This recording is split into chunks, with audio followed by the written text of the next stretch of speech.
The Bitcoin crash is here, and for a lot of newer entrants, this is your first red candle day. This is the first day meant to shake you out of the markets, and we're here to tell you it's okay. Calm down, chive on. The markets are designed to shake out the weak hands, the paper hands, but we're creating diamond hands. We're going to create a movement here to just give ourselves generational wealth. The only way you can do that, sticking around, hitting that like button. It's time to discover crypto.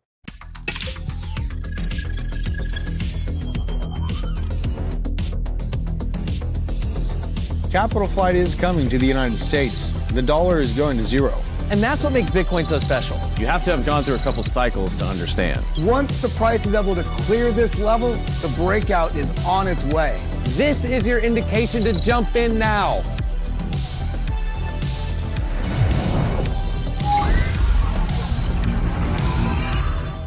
All right, folks, I don't think we need to waste any time. Let's just pull up the market watch, everyone. The charts are going crazy. Bitcoin has just been on quite the volatile tear. I opened a little bit of a long down near the bottom, and I closed it out in profit already. I just want to let you guys know. But Bitcoin right now, I should maybe zoom in a little bit. Can you see that?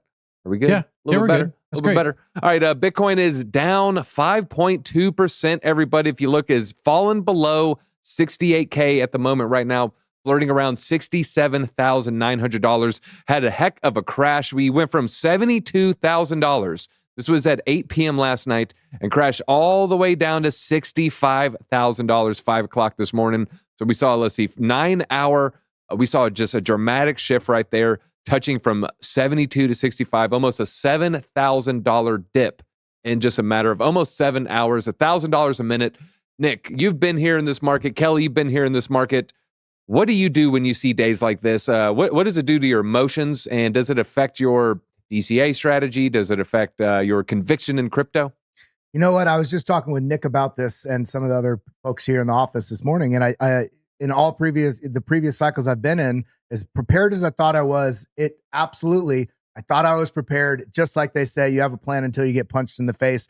This is that moment for most people, the first time right now where you feel like you're getting punched in the face. And that feeling is an indication that maybe you weren't as prepared as you thought, not having a map on your charts, aka identifying those levels. I have my levels identified. And so what did I do this morning? And I already shared it in our Bitlab Discord, but I added to a position that I felt was lacking in my portfolio because the market provided that opportunity. And that's what's going on right now. We're seeing opportunity present itself. Does it mean we can't go a little lower? Doesn't mean that. We absolutely can, but I'm going to be stacking because of all the data, and we're going to be breaking that down for you in this show right now. Having data will keep you from being emotional. Well, speaking of data, Lux Algo is actually printing some bearish divergence, kind of giving you some signals that, hey, we might be seeing a little bit of a correction. You got to be careful with the bearish divergence in bullish environments because the market can remain, just a little bit crazy. The longer you can remain solvent. Let's go back to the market watch here. Where's ETH? Where's Solana? Where's Cardano? Where are these other coins? Ethereum has fallen almost 5% as well. Oh, wow. All the way down to 3,600 and some change. Just yesterday, it seemed like 4,000. I'm just used to $4,000 Ethereum now. Well, come back down to about 3,500, the mids threes there. Solana, though, more and more people just buying Solana. Solana defying the trend right now. Nick, what do you think is the number one reason Solana is going up while the rest of the market's going down? Is it meme coins? Yeah, it's all the fun is on Solana meme coins right now. AVAX meme coins are on their way, so we're probably on meme coins, but that's where all the fun is. Like people just want to be in there. They want that dog whiff hat. It's going to be on the Las Vegas Sphere here pretty soon. This is just standard operating procedure for a bull run. Things are going to stand out and be weird. All right, let's see here. We got a couple read in the chat here. Loop Ring, people love Loop Ring. Tim is definitely I've seen Tim. He's lurking around. He's around the corner. Solana is going bonkers. Yeah, the Solana meme coins just going nuts too. We keep scrolling down. XRP is down 6%. Everybody, Cardano is down 6.9%, and that does not look nice. Doge is down almost 10%, and Shiba Inu is down 10%. So the meme coins seeing a little bit of a correction here. But if you look at Doge, oh, okay, well, it's gone up 100% in the last 30 days. So that kind of, all right, maybe it's not as bad as it first appears. And if you look at Shiba has gone up 200% in the last 30 days. So again, a 10% pullback, pretty healthy in this environment. Polkadot is down 8%. There might be some good opportunity there. Chainlink Chainlink now below $20. Is Chainlink a buy below $20? What about for you, Kelly? Chainlink is a buy, I think, for the next 6 years at minimum. It is an absolute infrastructure play in this. And you know what? It's a great indication for other coins as well. It held sideways for over 530 days, somewhere in that range, until it absolutely started ripping. It led some of the alt runs that we saw this recent cycle. And it absolutely is a buy under 20. Remember, it was up above 50 before, and I think it was actually underpriced at the previous market cycle top. It's integrated in nearly every aspect of crypto, and it has that extra benefit of tying in real world stuff outside of crypto. It's the bridge between two worlds. Absolutely, it's a buy. All right, absolutely, it's a buy because it's looking pretty good in this ascending channel. And I would say, wait till we get a little bit closer to the bottom of this channel. I was talking about this in the Chainlink video, cautioning you buying at these levels when it was above $20. I said, I think we may revisit, and you can probably get some Chainlink under $20. I did not know it was going to happen 4 hours after I filmed that video. I thought more like 4 days, but the market's corrected pretty quickly there. And if we pull up the daily here, zoom out a little bit, there might be a little bit of a breakout. I must have been on log chart there because I'm looking at, that makes a lot more sense. Yeah, I was on the log chart when I was looking at this, and hey, folks, we could see some $50 Chainlink sooner than you think. Wow. So you look right there, $48, $49. And in that video last night, I discussed some secret metrics when I'm looking at the CCIP revenue that nobody's talking about. Make sure you go watch that video, folks. I think I laid out a pretty compelling case. Now let's look at the best gainers in all of crypto. The best what is a gainer, Nick, technically? Is it like a backflip and a corkscrew? You know what? Walking forward and doing a backflip. Forward momentum backflip is a gainer. Yeah. Okay. Oh, I did not know that. I thought, well, why don't they just say a forward backflip? Yeah, Because it doesn't sound cool? Because it's too many syllables. Too many syllables. All right. Well, now I know what a gainer is. Hit that like button if you didn't know what a gainer is, and today you learn. We're trying to bring you knowledge every single day. Usually it's opportunities in crypto. Sometimes it's diving terms. We don't know. All right. Now the best gainers for the day, everybody. Jupiter is up. Kind of fitting Nick's thesis that all the excitement is on Solana meme coins right now. I've used Jupiter more in the last 72 hours than I did ever, I think. Oh, yeah. Yeah, I did a little bit of bonk trading. I don't know if you guys were trading bonk, say, about a year ago or so. When bonk was popular about a year ago, I did a little bit of Jupe swaps. I've been buying probably too many meme coins. I had to reduce my exposure. Now I'm like, all right, now I got like $50 to throw in a meme coin, $100 in a meme coin.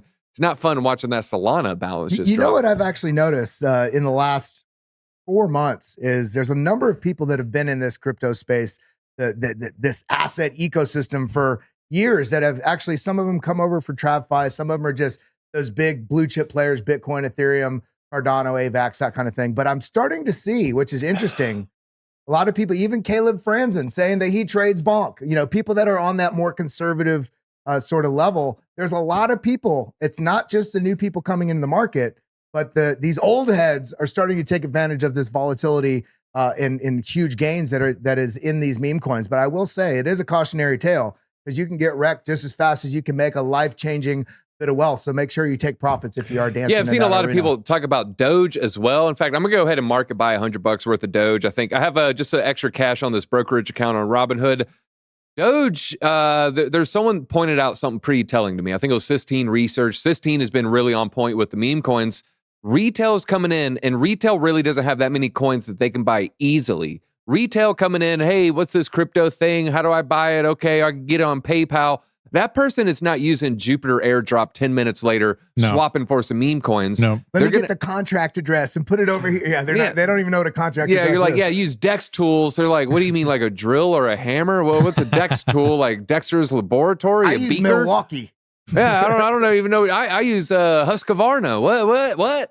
No, these people have exposure to 2 coins and 2 coins only, and that's really going to be Sheeb and Doge. And you can buy those pretty easily off Robinhood or Coinbase. And maybe there's some other memes. What other memes are on Coinbase? I need to do a little bit more research on that.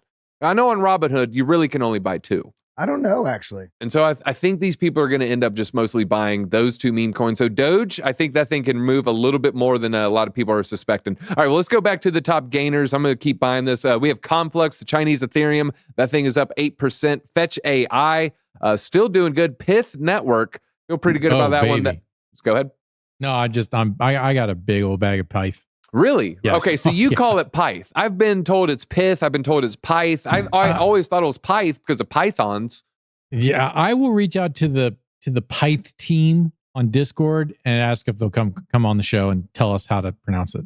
Yeah, if anything lets you know memes are where the attention's at, I can say, all right, folks, give me your solid projects with good fundamentals and good teams and good, marketing and just as revenue.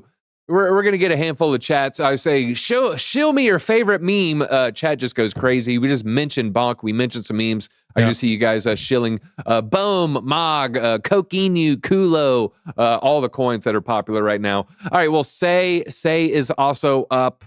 I'll go ahead and share. I think I have like $100 or $200 in Sayin. I think Sayin is the top meme coin. You did a video on Say about a month or two ago, right? Yeah. You were actually saying, you came into my office after you did that video, because when we do videos here, it's not just, hey, let's just, Google something and talk about it. He did a deep dive on it. He walked in my office and said, man, I might have to start putting a lot more attention on Say. They got some really incredible things going on that chain. Yeah, I am a fan, and Say-ins, I think, is a meme everyone can get behind. All right, I'm going to go and swipe up, and you should see sending order. Does it turn green or something? Okay, boom. I just bought $100 worth of Doge, so just a little bit. I'm a DCA a little bit. I've taken some profits on, I think it was Spirit Airlines. I took some profits on Spirit Airlines. I yellowed in with Dave Portnoy, sold pretty high, feeling good about that. All right, well, let's look at, those are the top gainers. And after that, folks, it is red, and it's real red. We see WorldCoin, we see Singularity. Now let's look at the biggest losers. These are the coins that have fallen the most in the top 100. What are we going to see? We're going to see Injective, number one. Injective has fallen 17%. Bitcoin SV has fallen 14%. Mantle's down. Bonk has peeled back 10% of gains. But when you look at the 30-day, you're still more than doubled your funds there. We have Mantle staked these Shiba Inu and Tia. Tia is looking better and better for a DCA. Yeah, I added Tia this morning, shared it in the Discord. It's one of those coins. Some people ask me why I hadn't put it, stacked it into my alt portfolio. It's because it was running before everything else for months, and it just had a pattern that showed that it was slowing down. You know what? This dip, I yanked into it. All right, I think you head on log chart there. On log, it looks pretty crazy. Okay, whoa, what's going on with that? If you hit regular chart, you're going to see a little bit more of a normal looking chart here. I think we could pull back at least to the highs of these wicks right here, which would, right there at $15. So now that I see it's a suspiciously round number, that means the buy orders are going to probably come in 25 cents, 50 cents above. So I'm a buyer of Tia at these levels. I'm going to be looking at that one. I think Tia is a pretty solid project. I think a lot of people like that one. I got in at, it dipped down, I think in the 13s. I got it at 14,849. Nice. Good job there. Getting it in $15 or lower. All right, folks. Those who don't know, if we bring you live content Monday through Friday, we see a lot of new names in the chat right here. Make sure you're sub. We bring you content 7 days a week, and go watch last night's video on Chainlink. I know there's a lot of Link Marines in the chat right now. Let's get into the top story, talking about Bitcoin and the dip. Is it over? Is it scary? Should you sell everything? Should you give up and just put your money in gold and silver like Peter Schiff? The answer is no, everybody. Why? Because the dip is very normal bull market behavior, according to this analyst. I've talked about, watch out for 20% dips. They're going to be pretty common. If anything, just deploy some funds when you see it go on sale here. But it fell below the weekly lows on Friday, hitting as low as $65,600 after hitting fresh all-time highs. On-Chain College, which has over 50,000 followers, noted that a 10% retracement is normal during bull runs, contrasting with the possibility of greater than 30% corrections. This drop is after a strong move to all-time highs, with 95% of the supply sitting in unrealized profit. Nothing to see here. Very normal bull market behavior.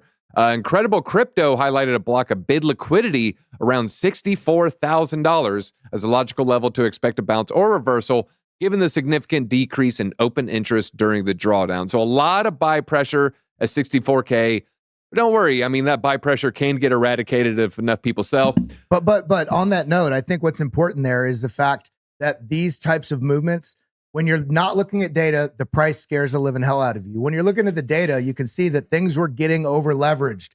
That basically puts free money in the market for market makers to make sure that there's not a huge amount of leveraged longs and the price continues going, there's no way to service that those profits to pay them. If everybody's going long on leverage, there's got to be a balance in the market. This is why Joshua was talking about yesterday, this windshield wiper method where you have this oscillation wiping out these liquidities in both directions. So this drop down effectively, like Credible Crypto had shown in that chart, wiped out that open interest, meaning we can get back to a healthy stance. We cleared the virus. Now we can go run our race. We've cleared the virus, and folks, we are going to see some normal pull. Here you no see vax required. Here you see a 20% pullback. No comment on that one. And folks, we could That's a coin. We could still see a 20% pullback. Like Kelly said, 10% right now. It's only 10%. If we see a 20% pullback, I want to go ahead and give you that number, folks. It's looking right around $59,000, $58,000. So I wouldn't be surprised. And those who just newer to the channel, we've seen nonstop 50% or 20% corrections here. If we look at this was, wow, look at that, 20.7. You saw that. That was around 20.7 as well. If we look right here, I think this one is within another 1 percentage point. Look at that, 20.02. It's almost like there's some market makers that are just programmed to buy these 20% dips. And you just look, the deviation is always within like 1 or 2 percentage points. We keep seeing consistent 20% pullbacks. That one's a little bit steeper. That was earlier in the cycle. Okay, that was 22. So that was more than a year ago. So 20%, 59,000, 60,000. If it falls that much, I'm still bullish. Even if it falls 30%, I'm bullish. Nick, if it hits 50K, are you still bullish? Oh, hell yeah, bro. Okay. I'm buying. I'm going to take out another loan on my house. Buy more crypto. Okay. I'm gonna pull the Jim Halpert. What about $40,000? $40,000 Bitcoin? Yeah. Are you still bullish? Yeah. Okay. Yeah. Okay. 30,000. Okay, I'm gonna stop. We can go all the way down to 10K. There's some people. You know what? Bitcoin falls to 5K. I say I'm going to be bullish, but who knows what we'll be feeling at that I saw some people posting on Twitter yesterday. Everybody talking about they're waiting for a dip to buy, and I guarantee you, probably about 94% of those people that if you were on the sidelines and you're saying I'm just waiting for a dip, here's your opportunity. It doesn't mean you need to throw everything in because we're at 67.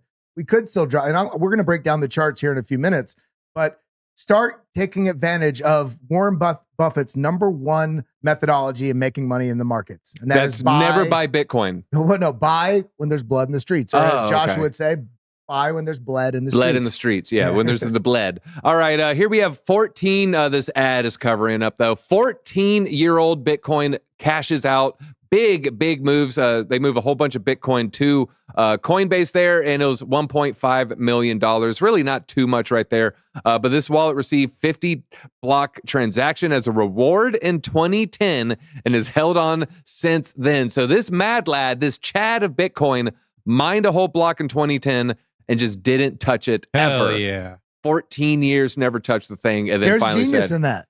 There's genius in that patience, because at that point, 14 years ago, there's so many people I've known that said, I knew about it back in 2012. Had I just bought, I'd be so rich now. No, the majority of people wouldn't, because they'd see it go from, $9 or $100 to $1,200, and it'd be like, oh, you're going to take profits. To hold for 14 years, the majority of those people either had a completely different idea, lens on the world and where this could go, or they forgot they had it and then found it and go, oh man, it's already up. Let's keep holding. But it's genius there. Yeah, it is genius. And folks, the Bitcoin halving is going to happen 4/20, and we're going to get cut down to 3.1. Right now, it's every block releases 6 Bitcoin. Back then, every block released 50 Bitcoin.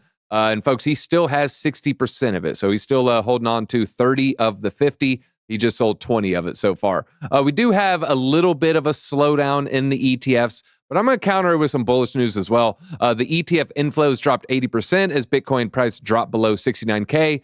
But to be fair, this was following a record-setting day. So we had a record-setting day, and then on Thursday, it fell down below that, only 20% of the action there. And it looks like the ETFs, one of the lowest net inflow days, but it was still an inflow day, and there's still net buying pressure over $100 million for Bitcoin. And so while it may seem drastic, oh my God, 80% drawdown? Oh, that's bearish. It's still buying pressure. Not only that, I believe it's still buying pressure higher than the output of Bitcoin each day. So we're still buying more than you could mine in a day, But folks, you still might not be bullish enough because this guy, Hodl 15 Capital, has been talking about Mr. 100. I brought it up. Mr. 100 Oh boy. is this guy that buys 100 Bitcoin at a time. We don't know who it is. And sometimes multiple times in a day. Yes. Sometimes, 20 times in one And day. it's They might in the buy billions thousands. at this point.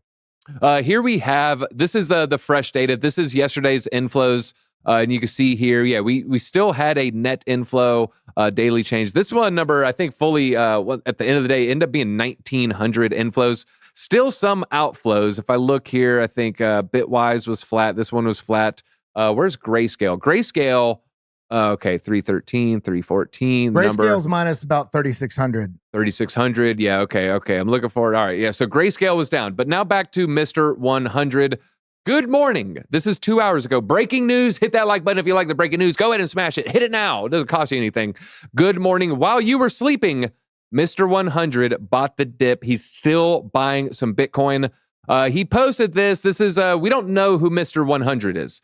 We have some ideas, some rumors. All right. These are all rumors. Nothing's confirmed What here. if it was secretly Peter Schiff? It's Peter Schiff's son. That's what it is. It's Peter Schiff's son. Or let's speculate. It could be Elon's brother. Let's see here. It could be a sovereign body somewhere. Putin. It's Putin. It's Putin, man. It's Zelensky. I don't know. No. Here's the top rumors. Number one, Hong Kong financial institution preceding for the ETF approval. Qatar Investment Authority. Some are saying it's a sovereign nation or a different sovereign nation wealth fund like Abu Dhabi, Kuwait, etc. Could be Upbit. That's the first rumor that I saw that seemed like it could make sense. Upbit, South Korean exchange. Although recent purchases were made on that, early coins were bought on different exchanges. So maybe it isn't. So when it was being bought off KuCoin, BitThumb, Binance, OKX, okay, it could be Upbit. But then Upbit started buying it from Upbit. So I don't know if that makes sense either. Could be Dubai, Singaporean tech billionaire. That's also one of my guesses. It could be an American billionaire. Could be the CCP. I don't know if it's the CCP. I feel like they would just, maybe I'm going to get in hot water, steal it via Lazarus Group, but I don't know. We can't ignore the fact that we've talked about it a bit on this channel about 2 or 3 weeks ago that, and I don't think it'd be Bill Gates, but a lot of the world's top billionaires have been, Jeff Bezos is a great example, had taken, I don't even remember the number. Was it 3.5 billion or 8 billion? It was some billions of dollars that he sold in Amazon. And then very shortly after that was seen at a gathering with Michael Saylor. So there's no telling who it's going to be. But the truth is, over the next 8 years, we are going to see those dominoes fall from different sovereign governments as well as corporations. So if you are here before all of them, congratulations to you. Hit that like button. All right. And congratulations hitting that like button. Why? Because even though the markets feel a little bit bearish today, we are still bullish. I just told you the ETF inflows are down. It's down 80%. You should get shaken out of the markets. Well, if we look at a month-by-month basis here, folks, it is still okay. Here's the monthly volume for the 10 Bitcoin ETFs. March, only half over, but has already just decimated the numbers for February. And remember, January started a third through the month already, started January 11th, so that's not a full month. February, even though it's a leap year, still only 29 days. I'd have to look how many market days there were. And March is just setting records here. Do you think April is going to beat March? You know what? I think so. And throw it to my chart here. This is from Rational Root. This is another way that he's tracking these ETFs. And we saw a decrease with only plus almost 1,900 Bitcoin yesterday. But let's stop looking at these outflows on Grayscale. This is what's impressive, these inflows. So BlackRock still got almost 5,000 Bitcoin yesterday. We look at the average here. This is the growth rate, the flow. The average flow is still, even with the huge spikes and the bit of these dips, is over 4,000 per day. And this is including the outflows from Grayscale. So one of the things I've been talking about, I talked about it yesterday on my podcast, Crypto Answered, is that we're so focused on the global liquidity and on what's going on with the halving that I think what's really going to be a prescient issue in these markets is going to be all these things coming together. And when we actually see the outflows, this capital rotation out of Grayscale, when that basically finishes or Grayscale changes their fee structure, something, I think that's going to have a bigger impact than what the halving is going to, because we're seeing thousands bought a day and some thousands sold a day. What happens if all of a sudden that outflow is, cut in half? Yeah. Yeah. No, not even the halving. I'm talking about the Grayscale rotation that's being dropped on the market. Once that's done or diminishes by half itself, that in effect will be its own having, effect on the market. Yeah, that's a good point. They're going to run out at some point. They don't have an infinite supply. No. They have public holdings, and it's just diminishing. Eventually, that hole in the bucket, you run out of water. And it is humans that run Grayscale, right? They're humans. And no matter. So you don't think they're lizard people? They could be, some sort of amphibious guy. Who knows? But the point being here is you can't have a fund that has over 600,000 Bitcoin and then start, whatever your goal is. Maybe you think you're superior. Maybe you think your product is this or that. At some point, they're going to say, man, we've just sold $20 billion worth of Bitcoin. We should change something within. I know they're doing their side thing with the I don't even know what it is, but it's sort of attaching itself to that lower fee sort of management thing. But within the Grayscale ETF itself, at some point, they got to have some arguments in house that are like, all right, guys, let's cut these damn management fees. Like, why? What's the there's no benefit to having higher fees if you're losing 30% of your clientele. Well, here's the thing. Are there fees on the outflows? And so maybe if they keep fees high, so if they lower fees, they're not going to win the rat race. They can't beat BlackRock. So, they lower fees. If they keep fees high, you're taxing as they leave. You're making them pay to leave the restaurant. Everyone's going to go to the shiny new Chick-fil-A across the street. You might as well trap them at the exit. Oh. I don't know. It could be. I'd have to really do some research to see if what kind of exit actions create I'll fees, right but that could be an interesting theory right there. All right, let's speaking of harebrained theories right now, Nick, do you say Qatar or Qatar? Qatar. Okay. What are your thoughts on people who are like, well, it's actually Qatar? Uneducated. Well, now I'm going to say Qatar. Qatar's sovereign fund might be buying Bitcoin, everybody, but surely not $50 or $500 billion worth. Government-led investments in crypto are increasingly plausible, but not at that rumored size. This feels like FUD to me. I don't know why they're coming off on CoinDesk so bearishly. Lorna Blount, she's just being blunt about this. So Max Kaiser spread rumors about this $500 billion Bitcoin purchase. That's all he does anymore these days. Spread rumors? Yes. Well, and he looks stylish on stage, with his snappy suspenders. Hey, threw back for the suspenders today. Some people like it. I'm going to bust them out every now and then. Well, they have denied investing, but with Bitcoin increasingly accepted on Wall Street, sovereign funds may add digital assets to their portfolio soon. Nick, if they were buying, is there an advantage to denying that you're buying? Lying because you're denying that you're buying. Yeah, for Qatar, I don't know enough about their situation to really have a strong opinion on that, but I would imagine that because of who they're near, they want to keep their, if for geographically who they're near, they would probably want to keep that on the DL. All right, keep that on the DL. Well, folks, we only have Kelly here for a little bit. Kelly, you do have some charts for us, right? Yeah, let's break down some charts. Well, I got a hot chart for you. A lot of people are wondering, what is the coin you're talking about? Are there some opportunities? Where are the opportunities? What is your last chance? And what's the most obvious altcoin to buy right now? And I kind of already hinted at it, everybody. To me, the most obvious buy right now is Celestia. I think TIA, very, very undervalued at this level. I think there's a lot of activity. There's a lot of attention on this coin. And you can see the run-up that it had a few months ago. Okay, maybe a little bit more. Yeah, you can see the run-up. If you hit market cap, you can see very, very similar action. We're not too overinflated right now because it is a newer coin. TIA feels like a steal. You go to their community, they're still building, they're still doing a whole lot of things. First modular blockchain makes it easier to securely launch your own blockchain. So it's a little bit of a pick and shovels play right here. Great interaction on their socials here. There's a lot of builders. I was looking at GitHub commits just 2 days ago. Still a lot of people building on this. Oh, dang. What is TIA telling you in the charts? And maybe if you want to look at Bitcoin first, I want to get some TIA in the TA. Yeah. While I have Kelly. And you know what? We didn't plan this. It's actually the coin that I picked up this morning. No. So you're lying. I'm lying. Well, let's go ahead and talk about it. I want to look at Bitcoin first, and then we'll get into TIA and maybe another altcoin. But I shared this morning. This is something that I was sharing on the Bitlab stream the last few days. This level right here, 67,970, as well as down here to 61,405. We're holding right in this level. This is essentially on schedule. We saw the price action break below this trend line, come up, retest, signaling the weakness here. Also, this weekly VWAP right here, rejected at, meaning the market makers here want to play a negative spread, aka push price down. and then play the price action back towards that weekly VWAP, and then to see how strong the bulls are if they can push it back through. So what we're seeing right now is opportunity. Now coming over here, did we crash? Really? This is the chart.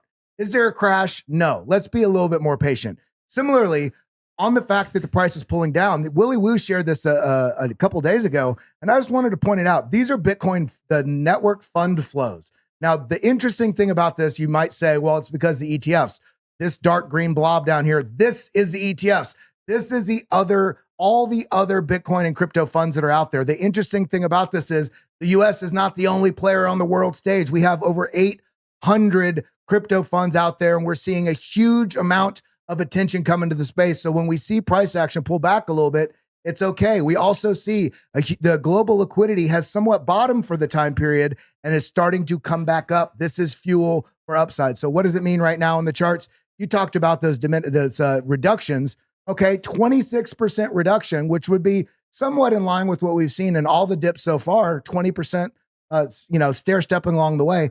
That would only take us to that short-term holder cost basis, which we know regularly. Where's it at? We know the price action regularly hits that short-term holder cost basis on the way up, and that's at $54,000. So effectively, we could see a drawdown all the way to here and still be on a historical basis, still very much in a bull trend. So what we've seen right now, was a minimal sort of dip so far. It's only, we dropped about 11%. Right now we're hovering around minus 8% from the peak, but everything is healthy right now. We had a rising wedge signaling a little bit of weakness. We had bearish divergence right here with the RSI. We had a little bit of an M formation.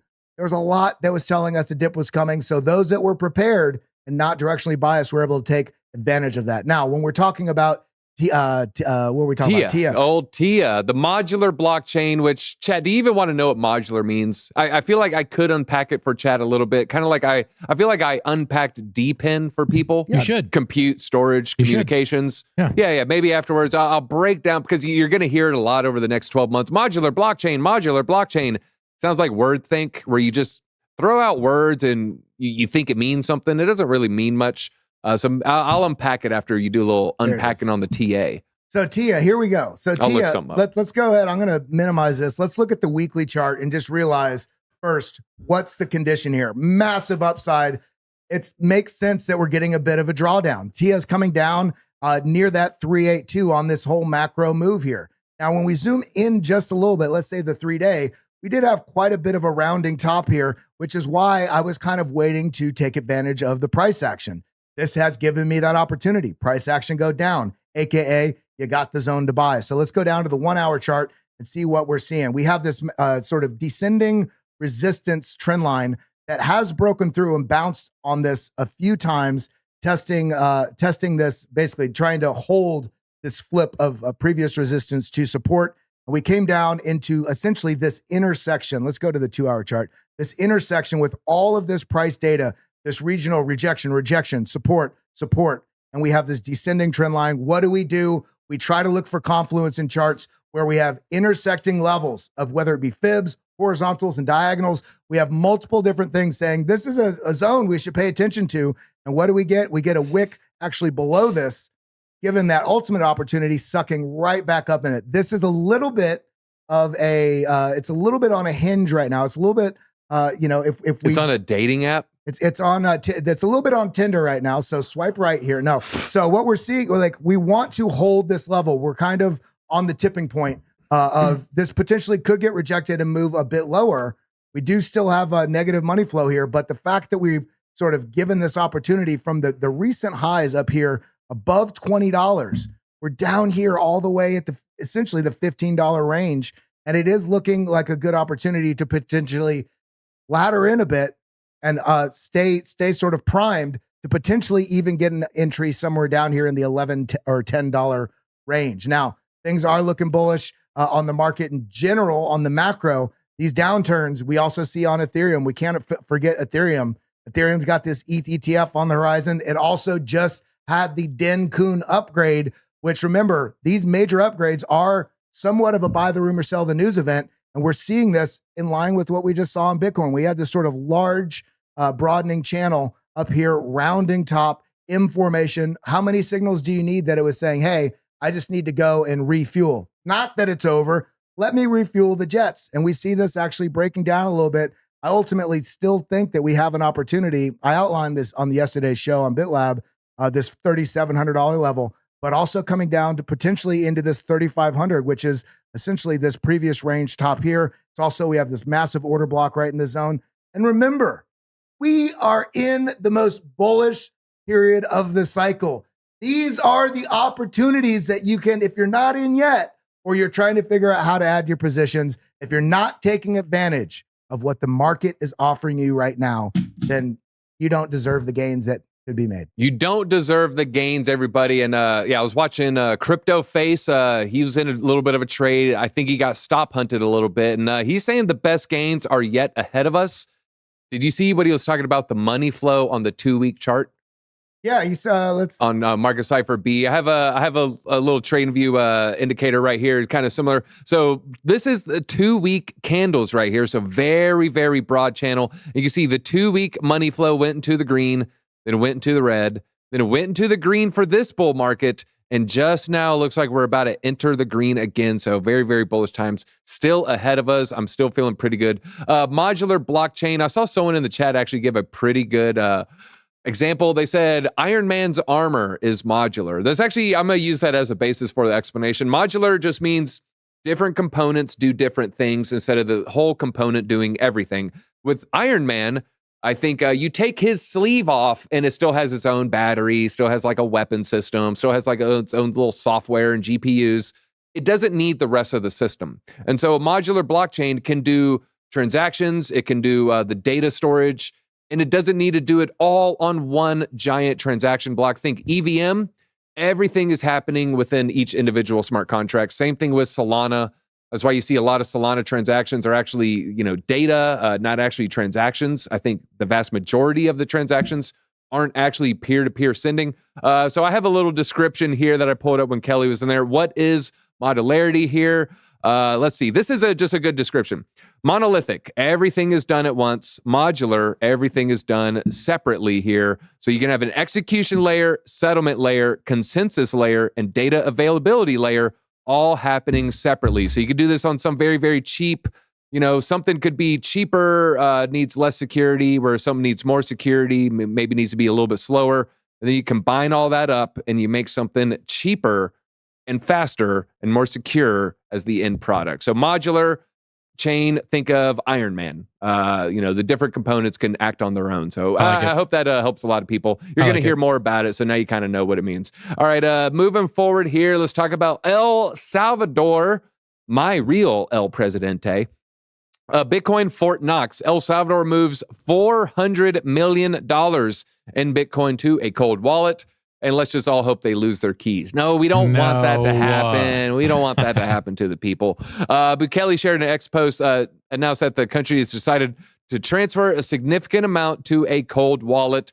They decided to move a big chunk over there and store that cold wallet in a physical vault within our national territory. You can call it our first Bitcoin piggy bank.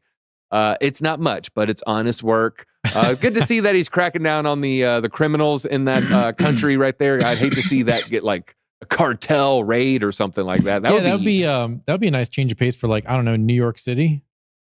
Prosecuting criminals. Yeah. So subway residents don't have to not take cover, hide, right? Cower in fear. Yeah, take cowering. That's not. I have a lot of takes on that, and I'll just say I used to be a bouncer at a high-volume college near military base bar. Putting people in headlocks and sleeper holds was normalized and is very, very normalized in my mind. And so I just have different views than most people. Yep. And so I just keep them close to the chest. I am a law and order guy, though. If I was a candidate, I would run on Bitcoin and law and order. DZ's a choke him out first, then ask questions as you resuscitate later.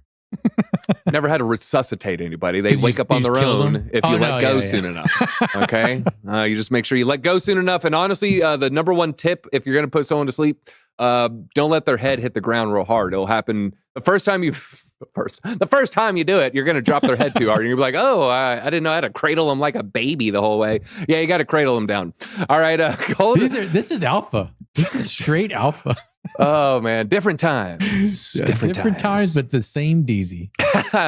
Well, you know what? I'm a stay gold like Pony Boy. But speaking of gold, what are you gonna say? No, nothing. No, You're good. I want to hear now. No, I was just giving you an A.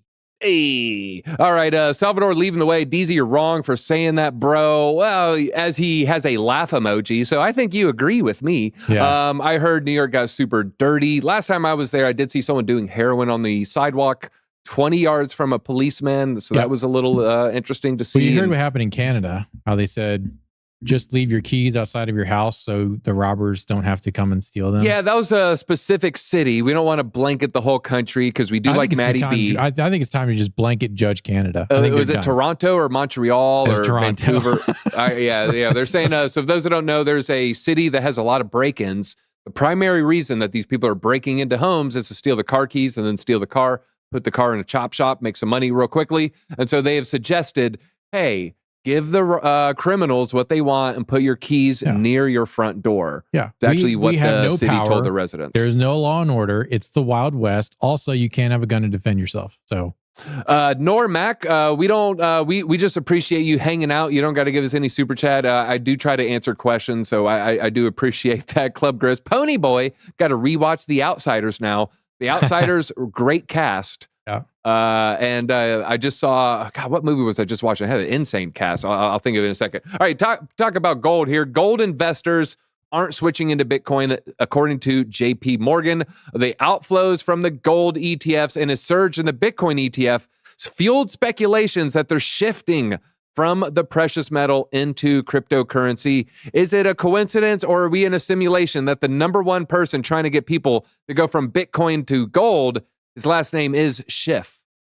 Interesting. Anyways, all right, moving on here. I guess I'm the only weirdo here. Get out of there. All right. You know what? Let me take the tinfoil off. All right. Well, beyond retail, speculative investors such as hedge funds, including momentum traders, appear to have also propagated this rally by buying both gold and Bitcoin futures since February, perhaps more heavily than retail investors. Looks like maybe they timed this with the billionaires selling all their stocks. When you see that, is maybe a good time to buy gold.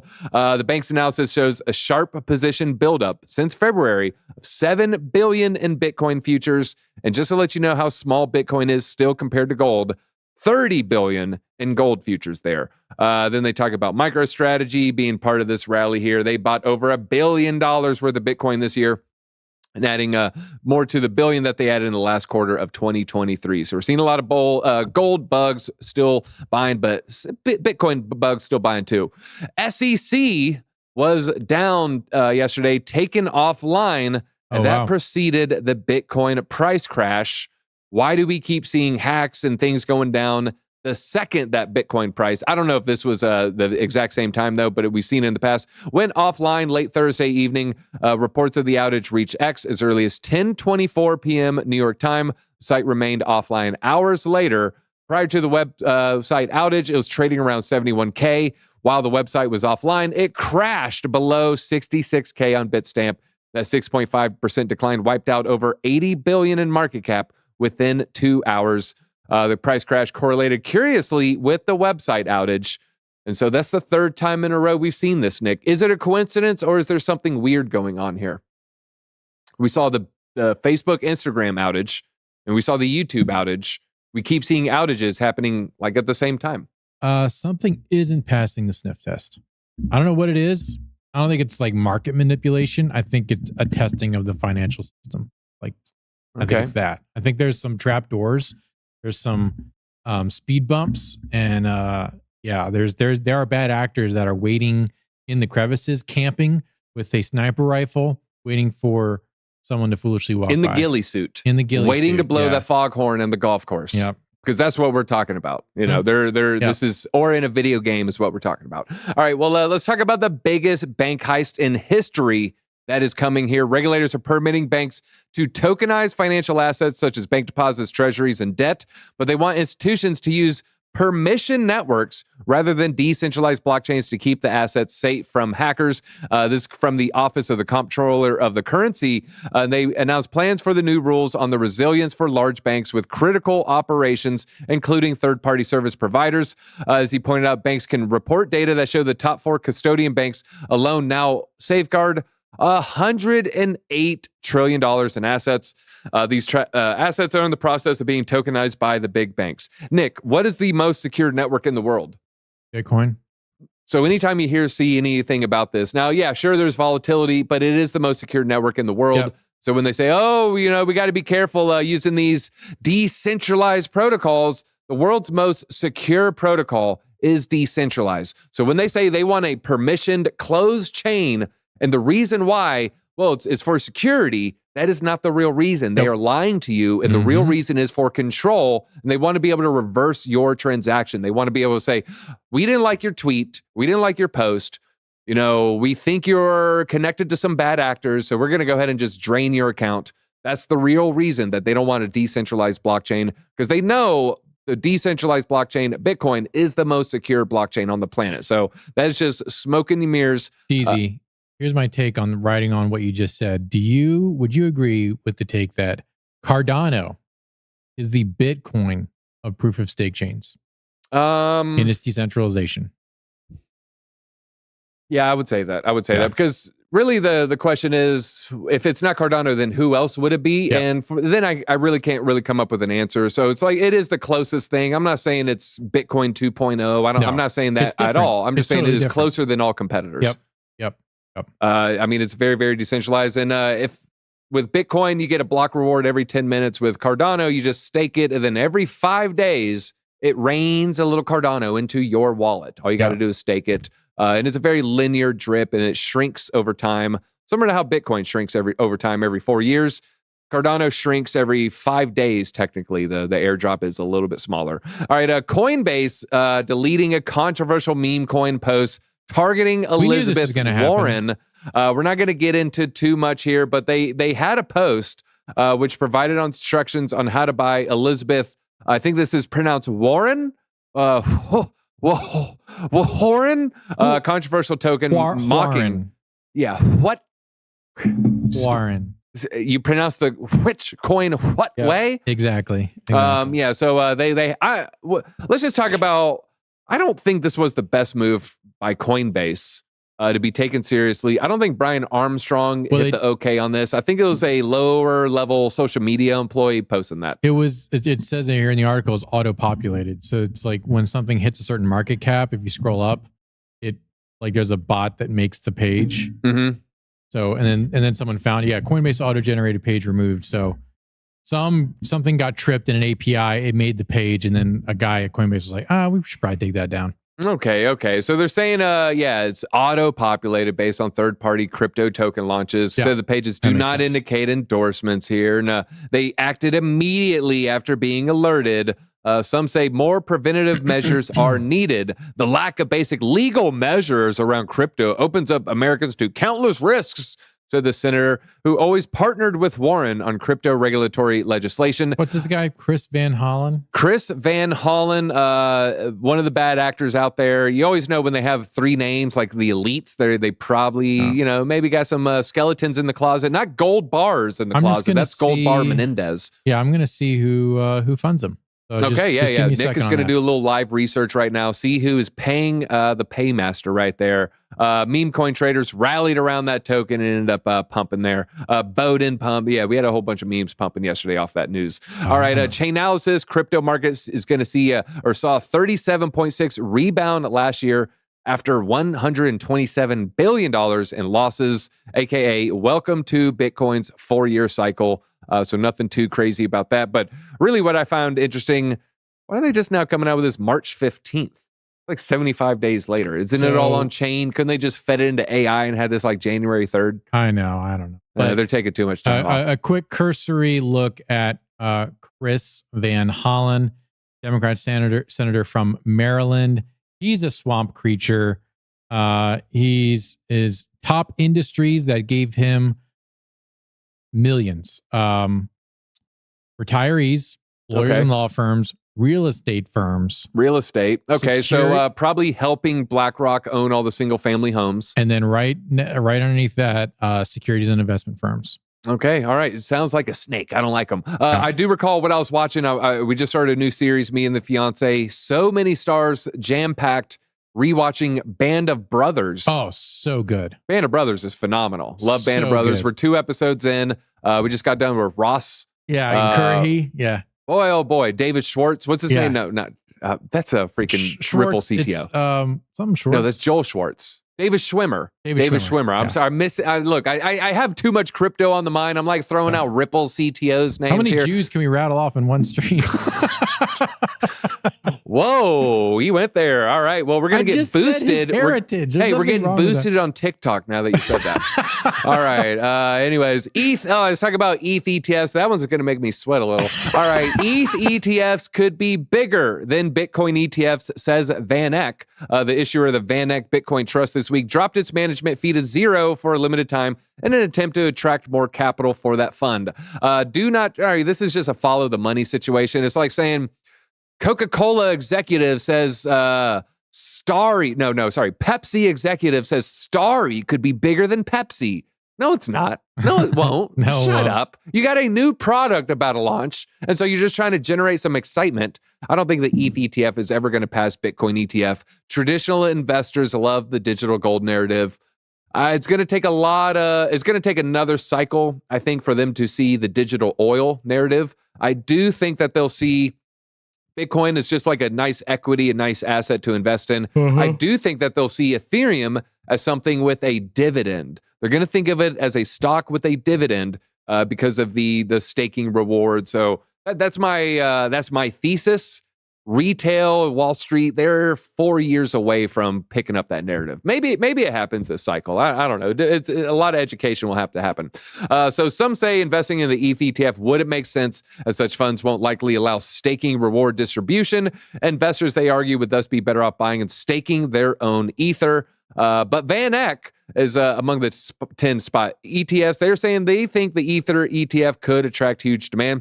From a market perspective, part of me believes that the market size for a spot ETH ETF is potentially as big, if not bigger, than the spot Bitcoin ETFs.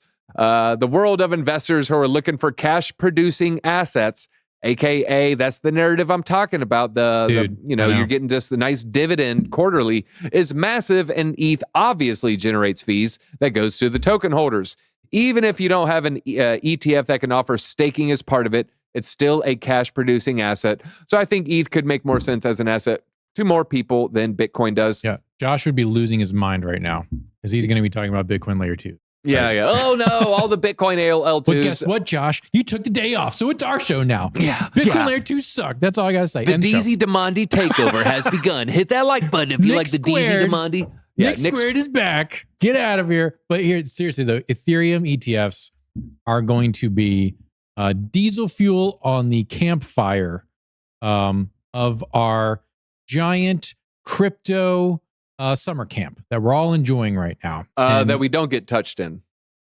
Unless you're a bear. Only in the consensual way. We don't want bears to get touched, okay? That was just a joke. Bears stay away from the summer camp, but once investors see, hey, we can do some ETH stuff. Hey, we can do some Chainlink stuff. You think ETH DeFi is going to stay at the level it's at right now? Hell no. It's going to. Yeah. And speaking of Chainlink, folks, you really need to watch this Chainlink video. Did you hear my thesis on the CCIP revenue? You told it to me before you recorded it. Buddy, man, yeah. I get very, very bullish on Chainlink in this video right here. I just talk about how CCIP now has revenue. Yes. Yesterday, they brought in about $350,000 in 24 hours. I lowered that number to 300K and say, all right, well, crypto's 24/7. So they're making 300K in revenue times 365 days a year. And then I do the math. I got the number. And then I look at earnings to price share ratios. So earnings to price share ratio, earnings to price ratio. I look at Apple and I look at NVIDIA, and I kind of come in with the number in the middle there. And so I say, this is the earnings to price share ratio for Chainlink if it were valued like a tech stock. And folks, you are not bullish enough. Let's just say like some, $50 could happen pretty quickly. That's all I'm going to say. All right, ETH ETFs, though, we do have the politician's reaction here. We have Jack Reed, not to be confused with the Fantastic Four member, and LaFonza Butler. urged the SEC to crack down on what they called alarming deficiencies in crypto marketing and disclosures. In a letter dated the 11th to the SEC, let's see, it's a Democrat from California and then a Democrat from Rhode Island. They implored the SEC to crack down on deficiency they say exist in communications to investors with the asset class. Their approvals have provided a green light for Wall Street to sell volatile cryptocurrency investments to ordinary Americans through their brokerage and retirement accounts. Given the significant and unique risks posed by cryptocurrency, it is critical that Americans receive accurate, comprehensive information about Bitcoin ETPs, exchange-traded products. The senators allude to a January report by FINRA that found 70% of the 500 analyzed crypto-related communications to retail investors had potential substantive violations. Some companies failed to differentiate between crypto assets offered through the firm and those provided through a third party. Other communications apply that crypto assets function like cash. I mean, these things are true. I don't see the issue here. Okay, all right. So yeah, they're like, all right, you're going to be able to buy some Bitcoin and then you're going to have some exposure. Yeah, but technically you're buying the Bitcoin through Coinbase and you didn't say that. That's really what we're getting our short and curlies up in a knot for? That doesn't make any sense, folks. Yeah, I said it. All right, the fate of the potential crypto ETFs here, ETPs, and in addition to urging them to scrutinize such communications about these products, these two senators said the SEC should strictly limit precedential applications of these approvals. This was the worst part right here. We should limit the applications of the future approvals. So it's not going to look good for the applications that would hold Ether directly, because the SEC is actually considering them as we speak, and they have a May deadline that's probably going to see a yay or a nay, in my opinion here. And so while we have this May deadline just a couple months away, you have all the senators saying, we got to stop them. We got to stop them. We cannot allow this to happen. Imagine if they would have stopped you from being able to buy this Bitcoin ETF on January 11th. You know, I want to use TradingView here. We're going to go ahead and hit the daily. We're going to stretch this out. We're going to go ahead and get this thing vertical. And we're going to go back to January 10th.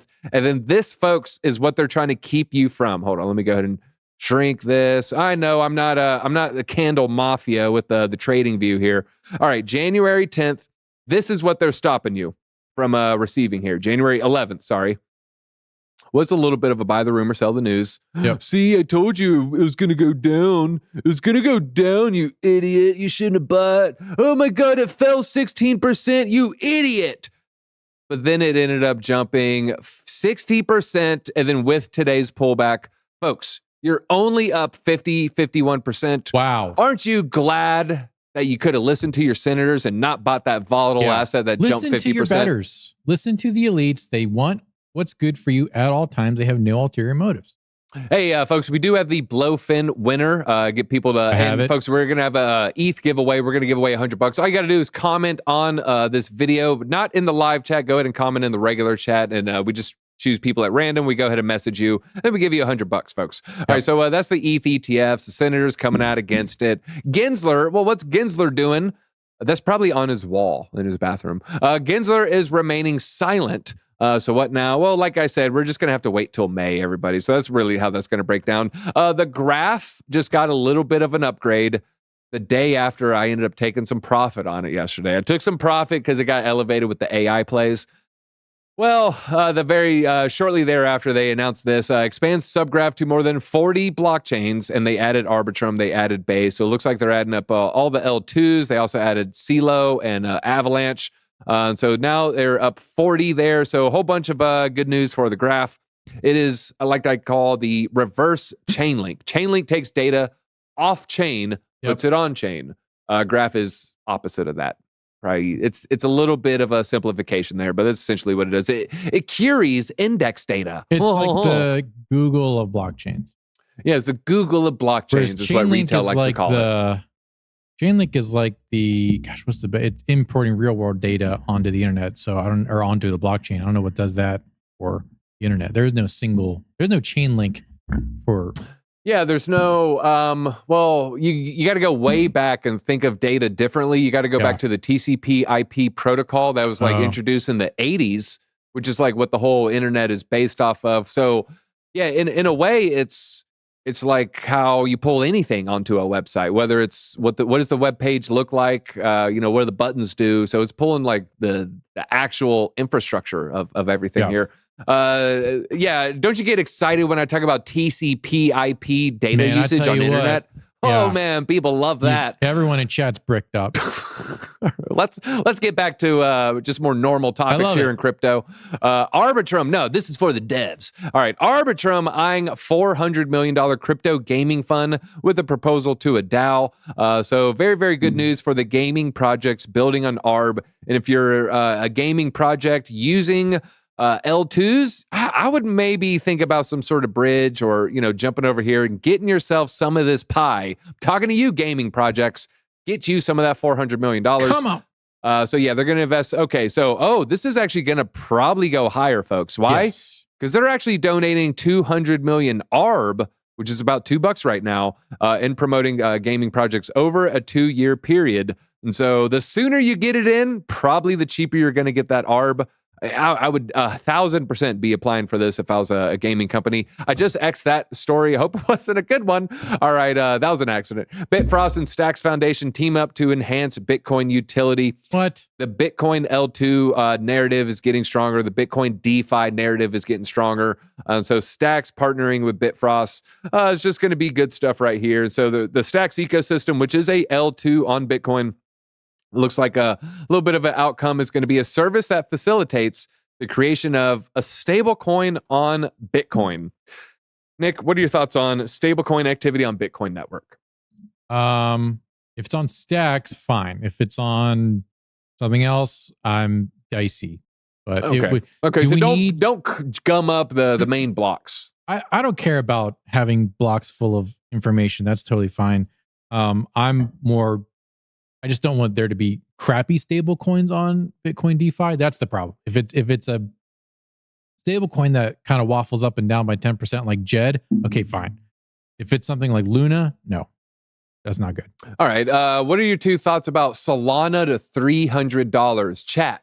What do you feel about Solana to $300? Already all-time high market cap. Yeah. So I am in good company when I say Solana going over $700 this cycle is in the cards. Okay. George this morning said he thinks Solana is going to flip ETH and be $1,000. Okay. Okay.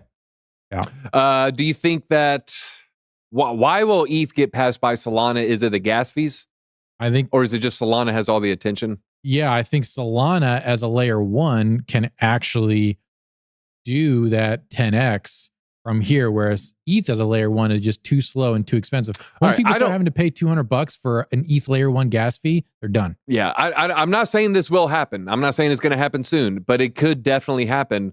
What if we get a Solana outage right when meme coins are bullish and people can't sell and all their meme coins crash during that 2-hour outage? Will they turn their back on Solana? I don't think it'll crash for a 2-hour outage. Now, if it's down for... No, I'm talking about their meme coins are crashing. Oh, so they can't actually take. Yeah. So the whole market's if the whole market's frozen, I don't think it's going to have as bad of effect as you think. Okay. Well, it hasn't. It hasn't in the past. So it's frozen several times, over a dozen times, and oftentimes, at least during bullish periods, the next daily candle would be green. You would see a green daily candle the day it goes out. It's part of the charm of Solana. Solana's a freak. It's always going down on you. You just never know when it's going to happen. So, Avalanche and then Polygon, I think, are going to be kind of coming into their own. In addition to Solana is just going to be the kind of insane DeFi, whereas like more serious DeFi is going to be on Polygon and Avalanche. All right. People are talking about $800 Solana, but Solana is going to be good. Yeah. No one cares about the Solana outage. I would agree. People don't really care. I saw an interesting question. Is Trump behind Bitcoin? Is Trump Satoshi, Nick? No. No, not at all. Is Baron Trump's more likely to be Satoshi? Definitely. Going back to ARB real quick, the ARB story that you had. Did you know ARB, if ARB does a 20x, it will be at a $55 billion market cap. To me, that sounds undervalued. Yeah, but you got to remember that a lot of tokens are about to be released, and fully diluted valuation is closer to $20 billion. I know. And so, we got $2.2 billion worth of tokens hitting the market in the next couple hours. Let's go ahead and look at that, I think it's everybody, in because 2 this is days. going to be, this is live research you're looking at right now. Hit that like button if you like the live research. And if you're just now joining, we got a lot of new names in the chat. We bring you live content 5 days a week. We do appreciate it if you want to go ahead and subscribe to this channel. It really just helps our metrics. And at the end of the day, it pumps your bag. Don't you want that? So ARB is the next big unlock here. It's right Let's there go ahead under and click flow. on that. We are hours away, if I'm not mistaken. Wow. Okay. 21 hours. So we are less than 24 hours. Let's see. So let's see. 20 minutes from now, it's going to be noon. So it's going to be 8 a.m. Saturday morning, Eastern Standard Time. The tokens are being dumped Saturday morning during the weekend, low liquidity. Yep. That being said, it could bounce because all the selling pressure is exhausted. Yeah. I mean, a 10% pullback. But the thing with ARB is there's going to be more and more incentive to hold it. And yes, there will be more tokens out, but things are going to be the grants on Arbitrum are going to go to different projects, and those projects are going to be holding on. That's going to be their war chest. Yeah. I put it in the same camp as Solana. Solana had a lot of early investors who got their tokens and didn't sell at $20, didn't sell at $40. Nope. They literally waited till it was $100, $200 and they started dumping. Mm-hmm. I think a lot of ARB whales are smart. It isn't degens who put in their last 0.2 ETH, just trying to make lunch money or trying to, ape into a Solana meme coin. No, these are sophisticated investors who are getting $100 million. Yeah, like you said, they're not just going to dump their entire holdings. Could you see Prime hitting a 10x? What's Prime? Is that based off the drink by the Paul brother? Wait, is it? Is this something to do with Neon Dion? Deion Sanders? Deion Sanders? Oh yeah, prime time. Yeah, maybe. One of the best cornerbacks who ever played the game, but one of the most outspoken. All right, let's talk about Solana. I said, what is up with this $300 Solana? When $300 Solana price? On-chain data shows Solana on the cusp of hitting a new all-time high this month, everybody. So we did already hit all-time high with market cap. So collective doubt might help sustain this long-term rally and potentially pump that token. Looks like after Bloomberg revealed that Pantera's asset manager gearing up to buy $250 million worth of SOL tokens from the FTX estate. So FTX has a lot of Solana that's going to be dumped until 2030, I believe, is their last vesting cliff. Then basically you have people ready to buy the dip. And trust me, folks, they aren't paying retail. They're not paying what Solana is worth right now. Nope. They're buying these things at a discount.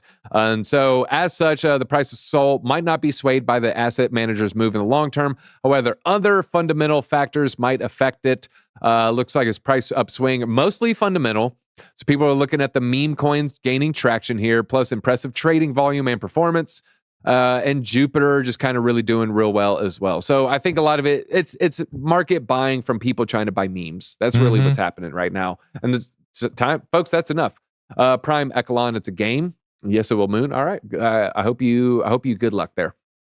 All right, a couple more. Bear Chain got a little bit of a pump there off a little announcement there. They got a little investment. And then Tron founder Justin Sun fuels EtherFi with massive $480 million Ether deposit right there. So basically just propping up EtherFi. I think EtherFi, what was it? EEFI, right? Isn't that its ticker? Yep.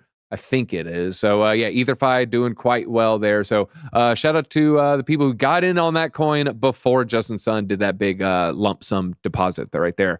And what is up with, is that an ad? Oh, I thought that was an ad for him right there. Is that just the picture that they chose? CoinGate? I don't know. Yeah, I clicked on it. It's nothing there. All right. Well, I do want to read a couple chats, folks. We do have the Friday members only stream we're going to do in a little bit. So I want to give you guys some alpha too. We don't want to just give it to all the subscribers here. I'm sorry, to all the memberships. Don't forget to sub. What is your ARB price prediction? Mine is $32. So if we go to ARB, I don't think that unlock is going to do too much. I think it's fully diluted valuation might hurt a little bit. It's really pretty close to price discovery zone. I think $40 billion market cap is going to be quite doable, but at that point, we probably have 20% of the tokens out instead of 10% of the tokens out. So that would be a 5x from these levels. $10 feels pretty sustainable. $20 seems pretty doable. After that, it seems kind of dubious. Normac has Rooster. Shout out to all the farmers. Shout out to the people growing your own eggs or you're not growing your own eggs. You're not making your own eggs. You're not producing them. Cultivating. You're Shout out farming? to those Yeah. cultivating their own Yeah. eggs. You're the wordsmith. Anything besides that? No, I think that was good. Minting. Shout out to those eggs. minting the new Yeah, eggs. You're harvesting everybody. eggs. You're harvesting. TZ voted most likely to click on a phishing link in high school. I don't mind clicking a link on a laptop with no wallet connected to it. No, we're very, very careful. I have a mutant ape. I have to be careful because it's like they want you to do all these things with the wallet, the apes. So I've learned. I feel like a Super Saiyan training under 20x gravity. Because my mutant ape was worth $100K, and then there's like airdrops that are trying to give you $2,000. Talk about like a sweaty click. You're like, oh God, is this right? I mean, I'm double checking. I mean, I would go pretty crazy. Like, check when does website get launched? You know, like let me double check the Twitter. Let me read every reply just to make sure. Then filter by time just to make sure no one said, hey, it's a scam site. So yeah, you grow them, you harvest them. Sounds like alien eggs at a certain level. Let's see here. Dubious, quite dubious. Shout out to Ben Cowan. That's his word. I don't want to steal his word, everybody. He invented the word. He invented the word. He did say he's going to rug pull everybody at 1 million subscribers. You know what he said he was going to do? What? Full-time chess content. I remember that guy is actually really about that life. I remember seeing him Bitcoin 22. He was like in the chess section, like just battling all the people in chess in the media pit. Nerd. He does throw a good party though. Yeah, he throws a great party. Bohm, a lot of people talking about Bohm. I guess Bohm just ended up ripping everybody. Let's see here. Normally we wouldn't look at these degen coins, but I've just seen too many folks, different folks. I'm looking at the names. This is the last one. It's the last one, and then we're going to close to the members, everybody. Bohm, up 500%. That's Book it? of meme. Lame. Yeah, I feel like it's pulled back, right? Because I looked at it earlier. No, What? It's on a tear. Why is its market cap $638 million? What the $50 hell? million liquidity? Holy crap. This is the 3-minute candle. I bought some. All right, cool. Do you need to take profits? What are those? What are those? Yeah, of course I took profits. I already taken profits on Nick. Didn't take enough. Took profits on, Banana Cat. Yeah, taking profits left and right. Let Cohen have it. He needs something at this point, bro. Mr. Barn. No, man. Cohen loves his Bitcoin dominance theories. Yep. I respect those theories. I just think he's too smart for his own good. It is a lot more difficult for Ben Cowan to put himself in the mind of retail versus people who, degen for real. He's not much of a risky degen guy. He's more of a analytical guy, numbers guy, and I respect that as well. But when you are that analytical numbers data scientist, and you're like, all right, now think like that degen guy that lives in his mom's basement that's like using his last McDonald's money. It's just hard for certain people to live in someone else's shoes. BZ's been all over. I'm a cockroach. I came from a crack in the wall. So, I got my hands in a lot of different pies. So, I respect that guy. First effing day for Bone. Yeah, man. I mean, I guess you got in early. Congrats on that one. Well, folks, that's all we got. I got some excellent pork tacos. What are pork tacos called again? Birria is beef. Chicharron? No. Chicharron, that's the fat. I don't know. God, I'm gonna have to look it up. Someone in the chat's gonna type it. I'm gonna feel stupid. But yeah, I got some delicious pork tacos I'm about to eat. Shout out to Kat making the best lunches, making everyone jealous. I'm about to go make everyone jealous. You make your family jealous by staying in the market, hitting that like button, and staying informed. We're gonna get financial security and independently wealthy, and we're gonna do it together. It's gonna feel fantastic. Rising tide lifts all ships. So hit that like button and let's get lit. Yep.